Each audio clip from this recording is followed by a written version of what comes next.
What's going on, people, and welcome back to another preview for Sheffield United versus Manchester United tomorrow. I believe we should win this game. Like, with Manchester United, we should be beating teams like Sheffield. And I have put us to win. I've gone 2-0, but we always make hard of these games. We always make it difficult for ourselves, and I could see Sheffield scoring just because of that fact that we just make things difficult for ourselves and a mountain to climb. I'm trying to believe in us, even though all the problems at the moment, so I'm hoping we'll get a clean sheet. I'm going to go 2-0 away, but we got to go there and focus and not take them lightly, because even though they're struggling, we can't let our guard down because we will get punished. We've got too much of a habit of just thinking we can turn up and win games, when we haven't even proven it that we can win games even when we're going into it with a bit of effort as well. So I've gone 2-0, but it's more in hope than total belief and confidence in it. I do think we should be getting the 3 points, but it doesn't always work like that. I've gone with a bit of a different lineup for a few spots. First and foremost, in goal, Onana I've dropped, because I don't think that you can just use the excuse of he has to play because you spent so much money on him.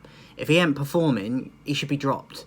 And for me, this Bayındır, I don't know if I've said that right, the Turkish guy that we brought in, haven't seen him yet, and we might as well be using him at some point. And against a team like Sheffield, who should be one of the easier teams in this season, we have to give chances to people. So I would actually drop Onana and give this kid a chance and see how he does. Right back Delay, he just offers more on the attacking front. Varane and Evans as the centre-backs if Varane's fit. If not, I would probably go Lindelof and Evans. You could risk Maguire in this, but I don't want to make too many risks if we don't have to. So Varane and Evans as the centre-backs, and then Reguilon at left-back, and then the two in midfield. I'd actually drop Bruno into a deeper position alongside McTominay.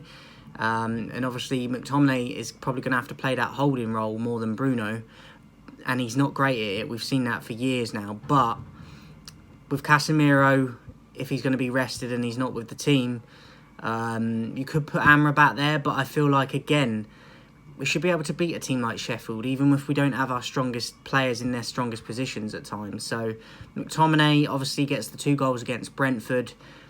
He'll be confident because of that, but is he going to have to sit and hold more than get forward and offer that goal threat with Bruno? Because Bruno won't sit and do that Casemiro role. So it's a bit of a risk. It is a bit of a risk because McTominay can be a goal threat, and he's not great on the defensive side, and he can get bookings easily. But against a team like Sheffield, I feel like if you can't take these chances and put him in the midfield with Bruno and give the likes of a Casemiro a rest, and even an Amrabat if he ain't fully up to speed with things, if you can't risk it in these sort of games, then you can't ever risk it. And I feel like we should back ourselves enough to do something like that. So I would go McTominay and Bruno.